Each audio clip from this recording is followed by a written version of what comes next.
we know that Turkey's official position regarding Crimea is that Crimea is an integral part of Ukraine and that the annexation of Crimea is illegal. But on October the 11th, as you may know, President Recep Tayyip Erdogan met with two so-called deputies of the Russian State Duma, that is Natalia Poklonska and Ruslan Balbek.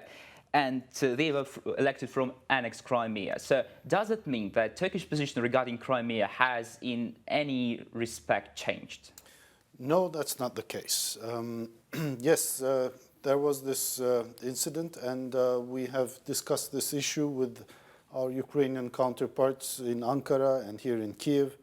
And I have also spoken with the Crimean Tatar leadership. Well, we discussed this issue, we informed our partners, and Turkey's position on Crimea has been clear and consistent since March 2014. We have declared time and again that we do not recognize the annexation. That position is valid still, and this handshake in the format of a multilateral meeting where the president was simply greeting the foreign guests should not be interpreted as a change in Turkey's non-recognition policy. I see. So these might be considered as a sort of misunderstanding, right? Yeah, could be said. Okay, so, I see. You understand why this issue is so painfully perceived in Ukraine, because recently some Ukrainian analysts and international analysts have pointed out that Turkey has been more close with Russia than ever before. I mean, for example, the construction of Turkish Stream, or the purchases of C-400 defense missile systems, and numerous meetings between Russian and Turkish officials. Well, can this mean, in your opinion, that in the so-called Russia-Ukraine-Turkey triangle, Turkey will be more inclined towards Russia than Ukraine, even to the detriment of Ukraine's interests? Well, this is not the line of thinking that we have. Now, Russia is a country in the region with which we have issues where we disagree, issues where we agree. On places where we agree, we are cooperating.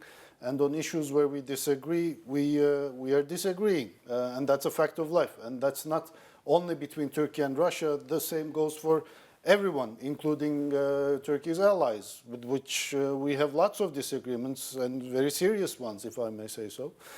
Meanwhile, our relations with Ukraine is great. We have extremely positive bilateral relations. The relations are developing in various fields, and about the issues you raised, energy, defense industry, these are issues actually where we have cooperation possibilities with Ukraine, especially in defense industry. It's one of the perhaps rising stars and the future stars of Turkish-Ukrainian partnership. So we do not see this as a zero-sum game.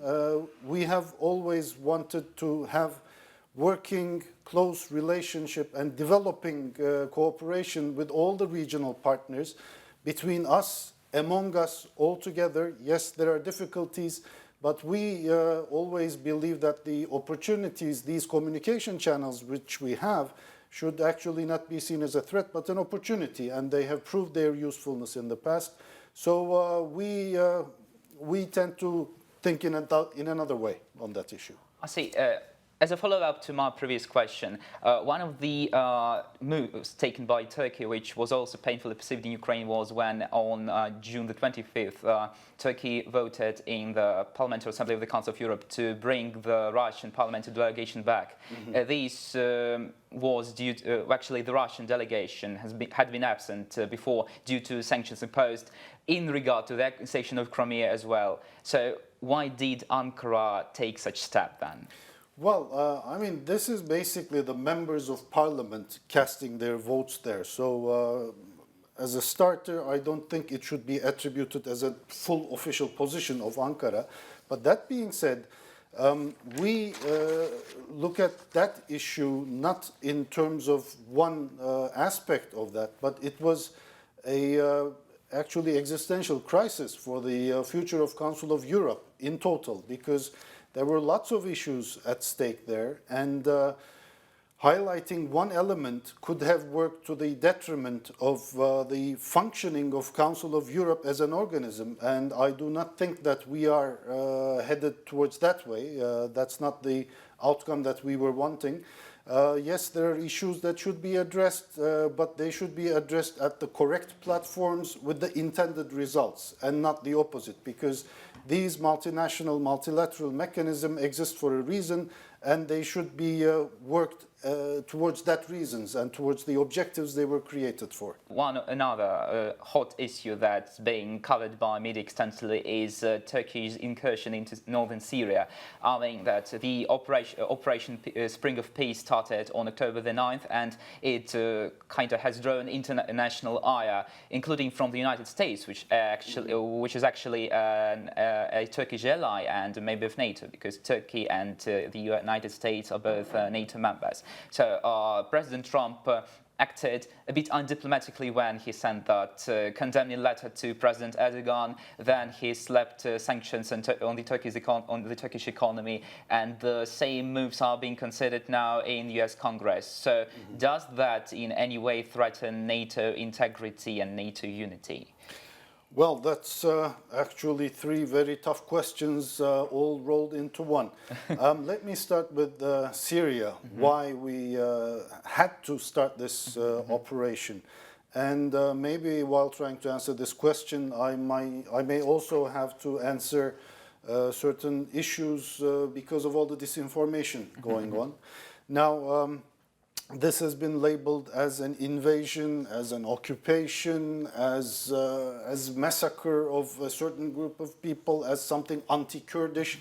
What we're doing, and which is currently at a pause, is definitely not these, but the opposite. Now, this is a military operation whose objectives and scope have been very clearly defined and announced to the international public opinion.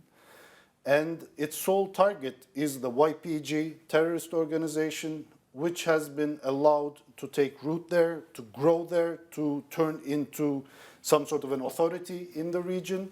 And as a result of this situation, over the last 2 years, we had more than 300 acts of hostility towards our country from the east of Euphrates, the zone of operation of Peace Spring. And in addition to these physical attacks, and when I mean these physical attacks, I mean fatal sniper attacks, and I mean even guided anti-tank missile launches. This come from the other side of your border, so it's not acceptable. In addition to these, you had tunnels being built across your border, into your border, from this terrorist-controlled zone, into which your country is being smuggled weapons and ammunition to be used against your citizens. Now, on top of this, this YPG terrorist organization has been intimidating the local population there. This includes both the Kurds and the Arabs. And I keep hearing about how Turkey's operation is aimed at demographic engineering. The demographic engineering has already been done, and it's been done by the YPG organization, not us. What we are doing is actually creating a safe zone which would allow the rightful owners of the land to live in peace there without having their kids abducted by terrorist organizations and forcefully conscripted into their terrorist armed formations. And they can be provided with basic healthcare, basic education, without being in fear of what's going to happen tomorrow. And as you are right in saying that the operation has not been understood in the right way. And I am actually quite puzzled as how some portray this operation, saying America is betraying its allies and allowing Turks to attack Kurds. This is not the issue. This operation is going to secure the lives of the Kurds themselves there. The problem is here, we have to make a distinction. YPG, it's a mainly Kurdish organization, but it's not the representative organ, democratically elected representative body of the Kurds.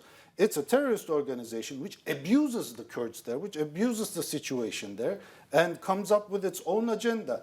the Kurds who do not subscribe to YPG's agenda had to flee this land, and they fled to Turkey. You can interview these tens of thousands of Turks and the Kurds that we are hosting there, and the Arabs who have been intimidated and kicked out of this place because they do not subscribe to this separatist agenda. So the operation simultaneously helps us secure our borders. It's actually helping Syria maintain its territorial integrity by eliminating a separatist terrorist presence from Syria's territory. And also, overall, it's actually helping those who have been living under very tough conditions in foreign places to be able to return to their homes. And here I also want to underline one very important point. Again, with all this demographic engineering disinformation, it's portrayed as if people are being uprooted from where they are now and being sent there. That's not the case. We are simply preparing the conditions to allow the rightful owners of this land to go back to their homeland. These figures of 1 million to 2 million people who could go back to the safe zone is estimates based on the results of our two previous operations, which we conducted in 2017 and 18. Operations Euphrates Shield and Olive Branch. After these operations, we secured a land mass of 4,000 square kilometers, into which more than 350,000 Syrians went back and settled. Now they're living in peace. They enjoy basic services like health, education, and all of that. So the 1 to 2 million is a long-term estimate of how things would look once the safe zone is fully established and secure. Back to Ukraine, but this question is going to be a bit associated with the Turkish operation. You may know that on October the 11th there was an unfortunate incident outside the building of the embassy of Turkey in Ukraine. A group of protesters was speaking against Turkish incursion into Syria, and then some unidentified men ran out of the building and attacked the protesters. Your embassy commented on the incident, but didn't specify who those people were. Could you please explain? What can you say about the incident? Yeah, look, I mean that's I think an unfortunate incident, and it unfolded as follows. I understand in Ukraine the demonstrations and the protests, they do not need to be announced beforehand, that they can be organized just by informing the authorities that we're doing something like this. But in usual practice, when there's an embassy in question, when there's a foreign office, this information usually comes to us so that if there are any precautions that should be taken, we are allowed to do so. There have been two protests in front of the embassy, and in the first protest it came entirely as a surprise to us, and looking at the way the protest was organized, it was very clear to us that it was not just a peaceful protest, but it was an act of provocation. Looking at the slogans and the banners that they were carrying, which had very clear insults, not just protesting words, but clear insults. This, I think, should not have been allowed. But what happened was, I mean, I have more than 23,000 registered Turkish citizens living in Ukraine. So every day, you can imagine, we have high number of citizens coming to embassy for all sorts of document issues. And the protesters were allowed to stand right next to the embassy entrance. And I have to say here that my personal car, ambassador's car, could not enter the embassy compound because of the protest. So this explains how close they were and how freely they were doing their protest. So a few citizens, Turkish citizens, who had their consular work done and leave the embassy, they were this close to these protesters, and the protesters were shoving these banners towards the head of these guys with a clear act of provocation. Sadly, the local security was not, let's say, quick and strong enough in order to separate these groups. and there was a physical contact. Of course, when there's such a physical contact, we try to assist the security forces in order to prevent the escalation of the situation by re-allowing these Turkish citizens to the embassy building. And that's the end of it. This happened in the first thing, and I wouldn't say there was a physical attack there. There was a physical contact, but I don't think we need to exaggerate this and turn this into something it isn't. As for the second protest, there were enough security measures and everything went perfectly smooth. We certainly disagree with what the protesters are saying, but I mean, their right to protest, we certainly respect it. Again, I mean, I would have preferred if there was some physical distance between the embassy and the protesters, but the second time there were at least enough security measures in order to prevent the repetition of another unfortunate incident, and that's it. Okay, thank you very much. So now on a more general question. So in early August, President Zelensky met with President Erdogan in Turkey, and there were lots of discussions and some positive developments regarding this. And one of the issues touched upon was the signing of a free trade agreement between Ukraine and Turkey, which has been in the making for more than 20 years. Yeah. So could you please comment upon the progress regarding this issue? Could we expect the signing of this FTA deal in the near future? Okay, well, I mean, it's something, no doubt, that it has been going on for a long time, but I think 20 is a bit too long. It's been for, some put it 12, some say 8, but it's been long enough. That's something which we all agree. Now, in August, yes, President Zelensky paid one of his first trips abroad to Turkey, and he met with our president in Ankara. It was a very fruitful meeting. After which he moved to Istanbul. He met with the Turkish business community. He invited the Turkish investors to Ukraine. And both were actually very positive. And if I would characterize the theme of that visit, I think it was win-win. Because President Zelensky himself used the Turkish words for win-win, kazan kazan, both in Ankara and in Istanbul, and I think it struck a very nice chord in both our official side and in our private sector side. As for the free trade agreement, indeed, it's something which would actually help us move towards carrying our bilateral trade to the true potential, because currently we stand slightly over $4 billion. It's not a very low figure, but when you look at Turkey and Ukraine, it's clear that this can go higher. And the presidents actually declared that the trade can easily go to $10 billion, and the teams are instructed towards this direction. FTA is something which we can use very strongly in that. But when we are talking about an agreement as complex as the free trade agreement, of course there are some limitations. And both Turkey and Ukraine, they are important, sizable economies.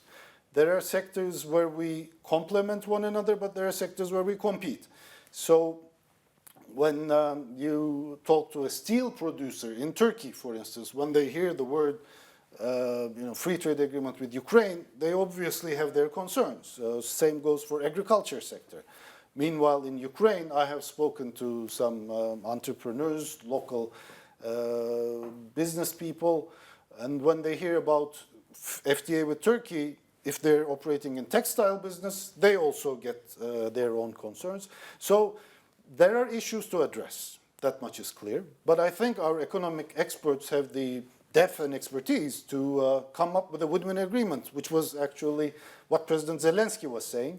I certainly hope that this agreement will be signed as soon as possible, but when it will be signed is a matter of finding this common ground by our experts. Okay. And I know that they are currently trying to find a date for the next round of talks, and we certainly hope that will be as fast as possible. All right, we're going to wind up. Just one last question, last but not least. I know that you've been in Ukraine since January 2019. It's more than 9 months since you started your diplomatic residency here. So what are your overall impressions about Ukraine? How can you actually, what can you say about our country in general? Well, it's a lively country. It's full of energy. That much is certain. And I used to joke with my colleagues in Ankara, with the diplomats. We also have a very lively domestic policy, and when it comes to foreign policy, Turkey also has lots of issues going on all the time. So I was always saying, as Turkey, we make sure that we make the foreign diplomats deserve their salary. So I think the same goes here. You have a very vibrant domestic policy, lots of things going on. I mean, ever since I came here, of course, there were the presidential elections, the 2 rounds, the parliamentary elections, this whole reform agenda, lots of investment, many Turkish companies. And when it comes to Ukraine, of course, Crimea, Crimean Tatars is always a very critical issue, which we closely look at. Another issue is Crimean Tatars are not the only Turkic population that is a part of Ukraine. You also have Gagavuz people, you also have Meskhetian Turks. So I try to travel to cities of Ukraine, try to see them. And each city has its own legacy, has its own culture. So Ukraine is a big country, full of energy, full of potential. And it's indeed a great pleasure and privilege to be working here. I'm talking with my colleagues at the embassy. They're also thrilled to be working here because there's always something to work on. There's always something interesting to dig about. And indeed, serving as the Turkish ambassador here, strategic partner of Ukraine, it's a challenge, but it's an opportunity and an honor.